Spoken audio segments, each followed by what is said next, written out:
All right. Hey, everybody. Welcome back. We're in lesson 10. All right. So, this is going to be the end of our video journey with familiar pitfalls and falling into familiar pits, but it's not the end of the journey. Okay. So, remember now, this is inspired by the book Familiar Pitfalls, Falling into Familiar Pits, written by yours truly, Elder James T. Moss Sr. Now, you can get this on Amazon, and all you got to do is search for the title or for my name, okay? Search it by title or by author name, and you can find it on Amazon. It's in hardback, paperback, ebook format, and then on 11 Labs, you can find it if you're looking for the audio version. So, it's out there. Hey, and it's available. I suggest that, hey, get it and start reading it for yourself, and then, hey, introduce family and friends. Hey, look, introduce it to your church, and say, hey, look, why don't we have you know, a study group, and let's go through this, and let's see, how this can help us all make this walk. Okay, so we're at our last lesson, lesson 10, the way I walk forward. Okay, so we've gone through 9 solid lessons. We're at the coup de grace for the videos. Okay, and so I'm very proud to say, listen, in all this work, man, even though, I'm presenting the material, man, God has been holding my feet to the fire as well. Not only, just not only as the author, but as a follower of Christ, as, a servant. Hey, it's made me look at myself and check myself thoroughly. Okay, and look at things that I might struggle with, and how I handle them, and what kind of language did I use in addressing them. So these videos was just basically to help you get the language of the book, help you to understand and get a handle on how to start dealing with those things, dealing with the pitfalls and things like that. But the book is going to cover so much more.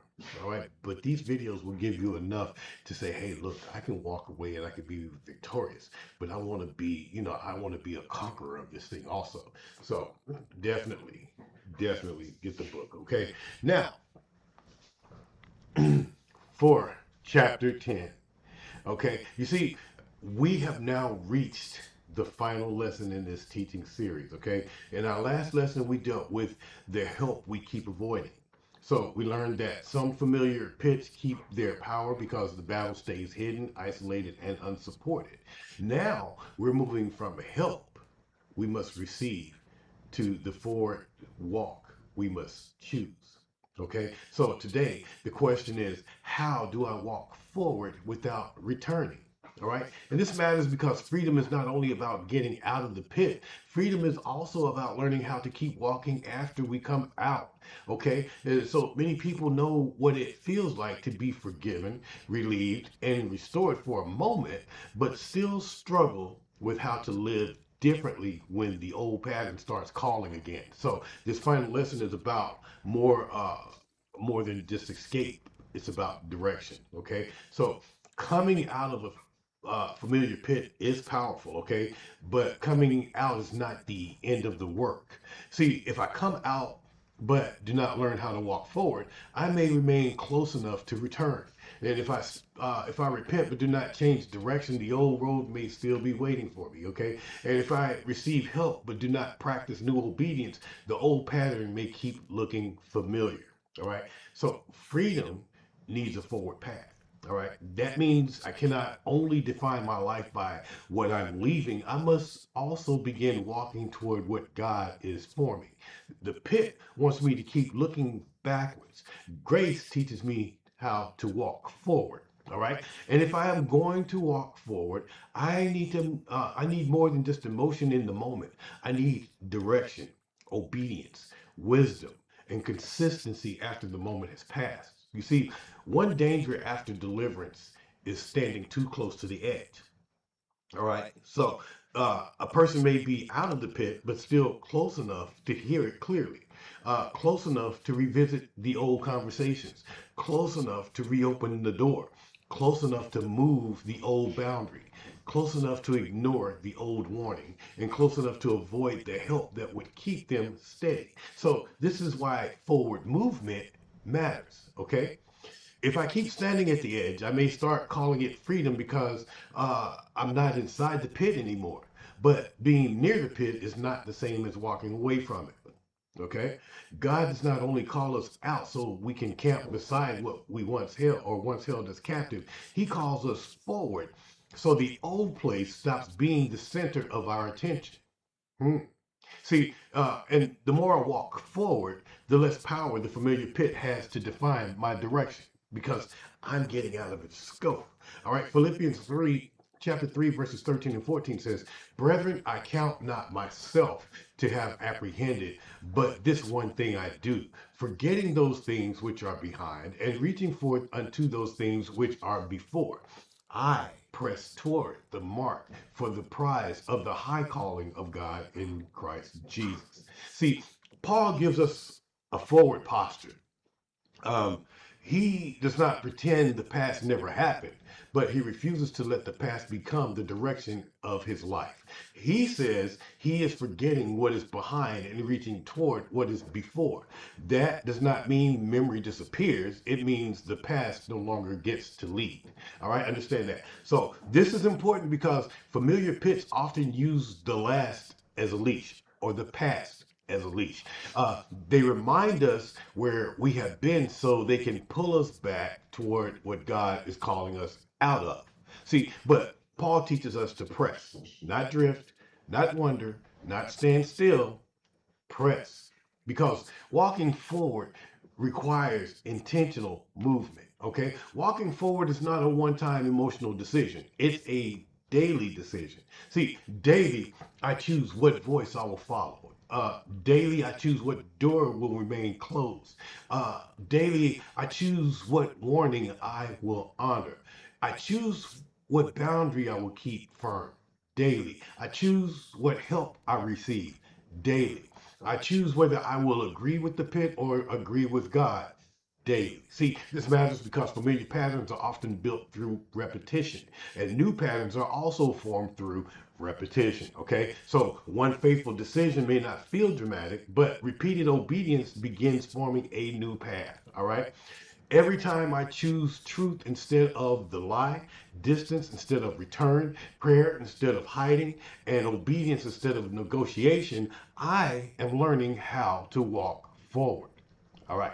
And the forward walk becomes stronger as obedience becomes practiced. All right. So if familiar pits are connected to familiar patterns, then walking forward requires building a new pattern, not just stopping the old thing. Okay. Building the new thing or new rhythms of prayer, new ways of responding to pressure, new honesty when weakness appears, new boundaries around old access points, new accountability before the fall happens, new obedience when the warning comes, new truth where the lie used to speak. All right. So the old pattern had a structure. It had a road. It had a voice, a door, a warning ignored, a boundary moved, and help avoided. So the new pattern must also have structure, okay? So if I want to stop returning to the old pit, I need to stop only reacting to the old pattern and begin intentionally building a new one because that is not replaced. Because what is not replaced, I'm sorry, can often be visited. All right. So and it can be revisited over and over and over if we're not replacing it. Okay, so one reason people return is because the old pattern was removed, not but nothing healthy was kind of built in its place. Okay, so the old pattern we got rid of it, but we put nothing else there. All right, so now there is empty space, empty time, empty focus, empty accountability, empty prayer, empty structure, empty direction. Huh? You get the picture, right? Empty. And when empty space is not filled with what is life saving, the old pattern may come back asking for room again. Hence, Jesus and the parable about the man who was freed of demons, or the demons was cast out, and the demons went and walked through dry places, and it was uncomfortable because it was in a familiar place. But then it said, you know what? I'm going back to where I came from. And when it got there, he said he found the place empty and swept and clean, and it was, it was void of anything. So Jesus said, hey, look, the demon said, look, I want to go back, but I was cast out when I was by myself. So I'm going to come back with seven more demons stronger than me, and we're going to inhabit the place, and we're going to live there because there's nothing else right there, and we can come in, and we got room to move, we got room to operate, we can set up shop, we can do, we can build our headquarters. So again, this empty space is inviting demons to come back. Again, empty time, empty focus, empty accountability, empty prayer, empty structure, empty direction. It's a red carpet event for the enemy to step in. And so when empty space is not filled with what is life-giving, the old pattern may come back asking for room again. Okay. This is why forward walking must include replacement. All right? Hear me. Replace secrecy with confession. Replace isolation with godly help. Replace drifting with direction. Replace excuse with obedience. Replace old appetite with renewed desire. Replace the familiar road with a faithful path. You see, the goal is not only to stop falling. The goal is to become formed in a way life in a way of life where the pit no longer feels like it's home. Okay, so we're taking that empty space and we're putting something in it. We're occupying that space with something to fill it, to not leave room for the pit to be able to come back and try to take refuge. Okay, so now what I want us to understand is this: that replacement does not happen by accident. Okay, if the old pattern had structure, then the new walk must have structure too. So the pit did not become familiar overnight, right? It became familiar through repeated roads, repeated thoughts, repeated permissions, repeated access, and repeated agreements. Okay. So walking forward requires intentional replacement. Okay. So kind of get that in your vocabulary: intentional replacement. Okay. I cannot only say I will not go back, I must also decide where I am going. Okay. What will I practice instead? Who will I walk with? What truths will I rehearse?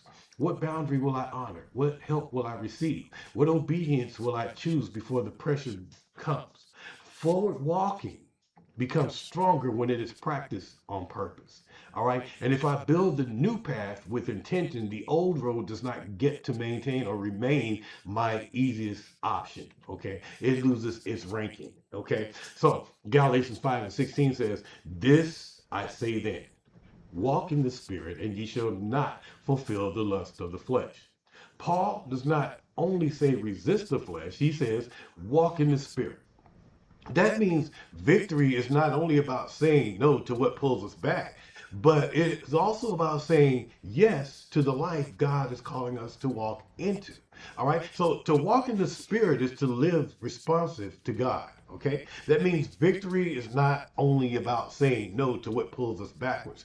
It is also about saying yes to the life God is calling us to walk in, talk in, live in, to serve Him in. All right. And to walk in the spirit is to live responsive to God.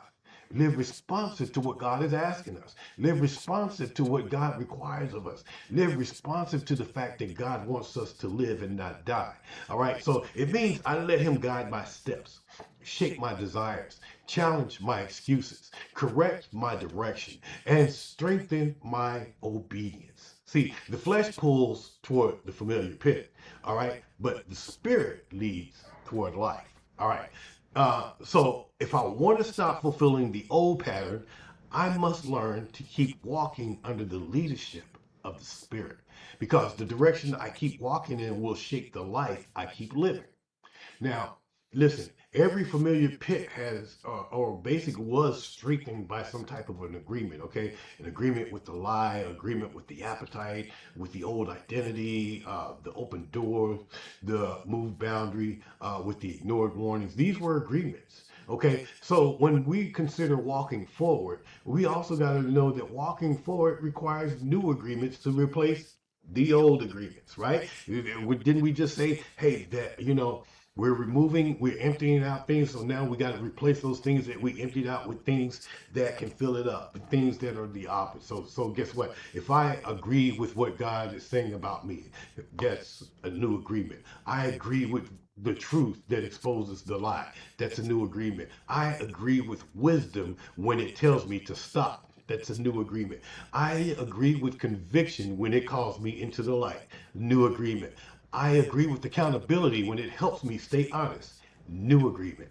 I agree with obedience even when the old pattern still tries to argue. So you see what we're doing is all those things that we were dealing with before, we replaced each individual thing with a new agreement. We had an agreement with the lie, with the appetite, with the old identity, with the open door, with the moved boundaries, with the ignored warning. So guess what? We replaced those former agreements with new agreements. Okay, the old agreement said I may go back.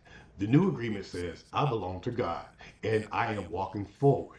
All right. And when agreement changes, direction begins to change with it. Huh? Like that. Huh? So listen, as we walk forward, we must be careful not to measure progress only by perfection. See, growth does not mean there is no battle. Growth does not mean there is no temptation. Growth does not mean the old pit never calls again. All right?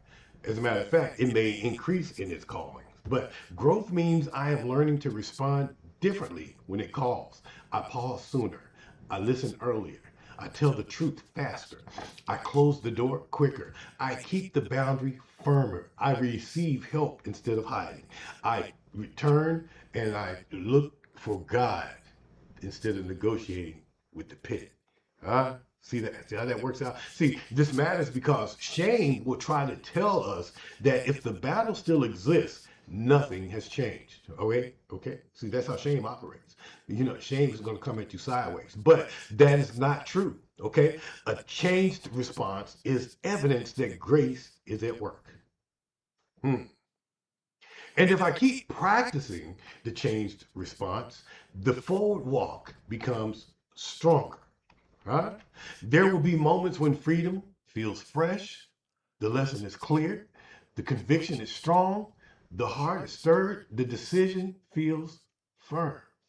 But the forward walk must continue after the feeling fades. Huh?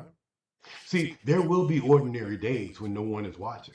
There will be tired days when the old road seems a lot easier than the road we're traveling. See, there will be quiet days when the familiar pit tries to sound reasonable again, okay? And that's the only thing that you hear screaming in your ear.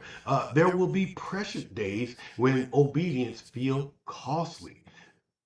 That's why this final lesson cannot only be about inspiration, okay? It must be about endurance. If I only walk forward when I feel strong, the old pattern may wait until I feel weak. Mm.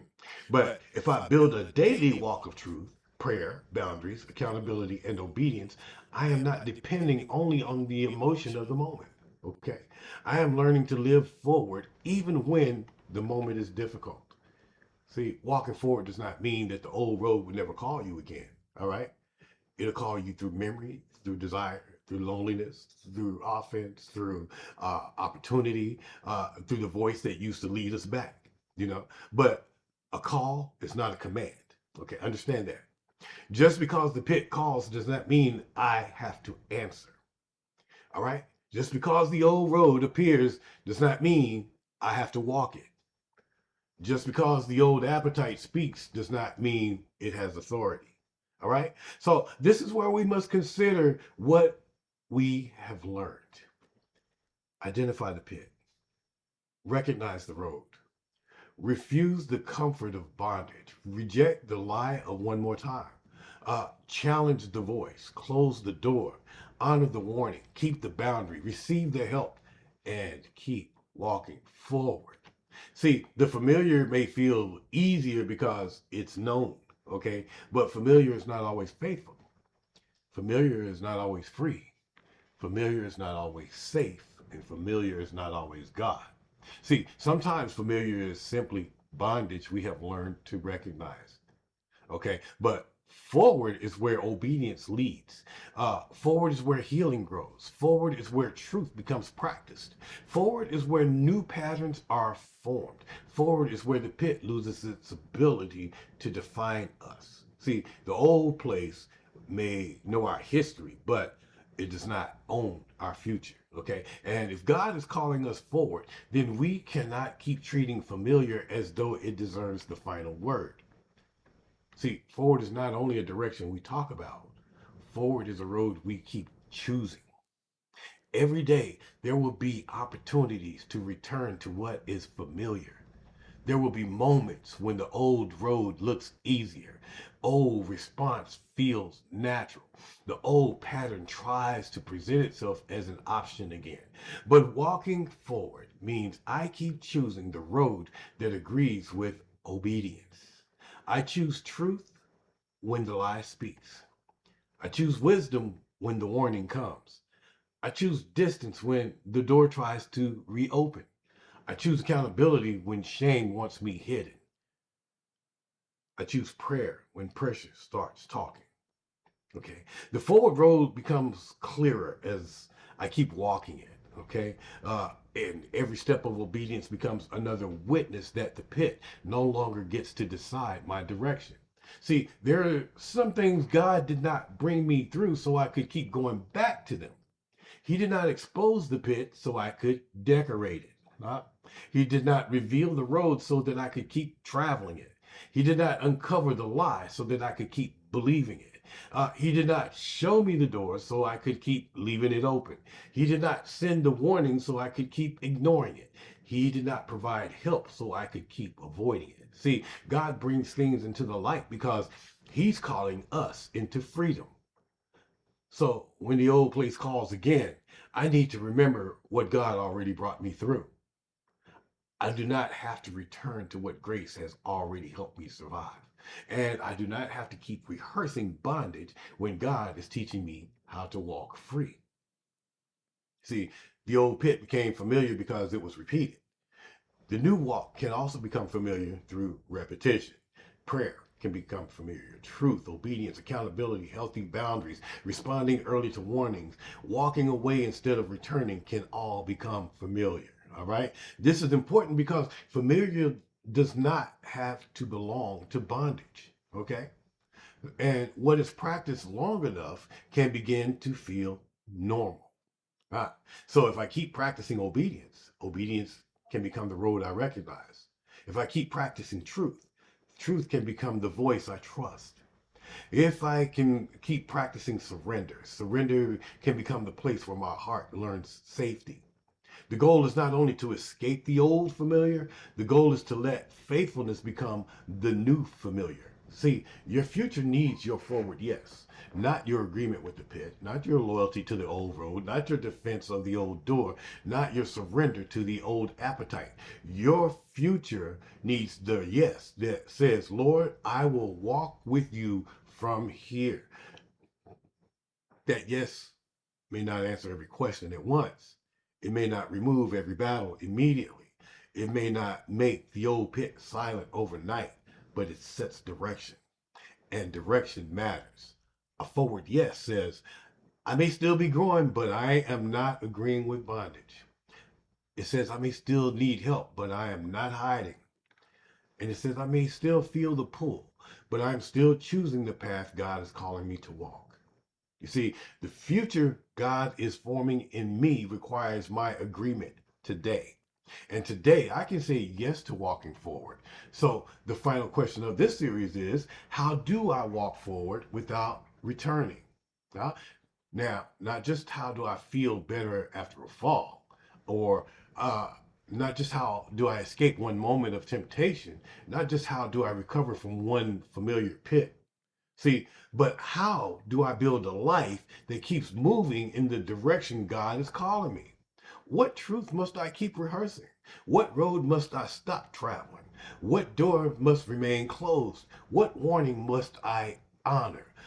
What boundary must I stop moving? What help must I keep receiving? What new pattern must I practice until faithfulness becomes familiar? This is where the whole series comes together. You got it? See, because walking forward is not one decision disconnected from the rest. It is the daily practice of agreeing with God more than I agree with the pit.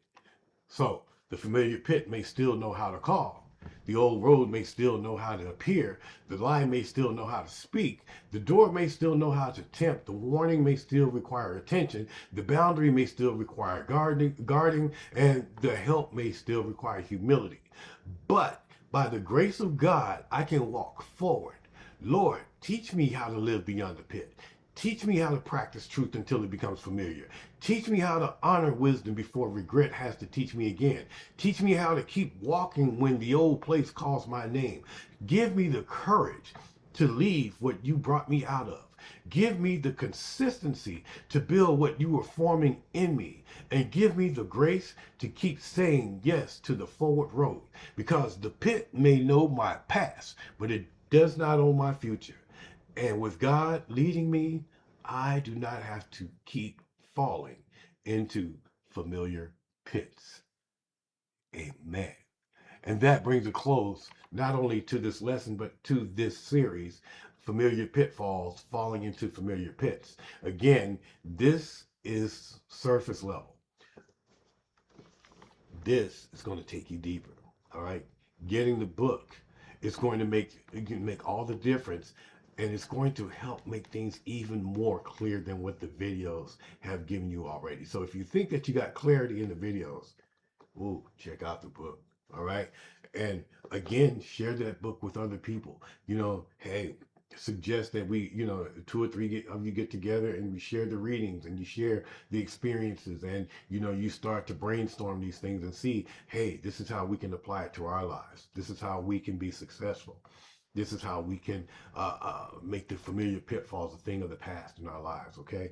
So, other than that, I'm good right now. And I thank God for this opportunity to come before you and share familiar pitfalls. Okay,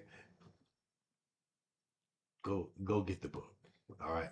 So until the next series, the next lesson, or when you guys start, hey, sending me messages and we get into deeper discussions. I'm looking forward to that. Let's make it happen, and let's live victoriously. We don't have to be controlled by our pits. We don't have to fall back into the pits. We don't have to fall into familiar pits. But if we do, if we happen to, we know that we have an advocate with the Father that has provided a way of escape for us, okay, out of the pit, out of bondage, out of calamity. All right. And familiar pitfalls helps you to hone in on that language and on that spirit of Christ that has come to set you free. All right.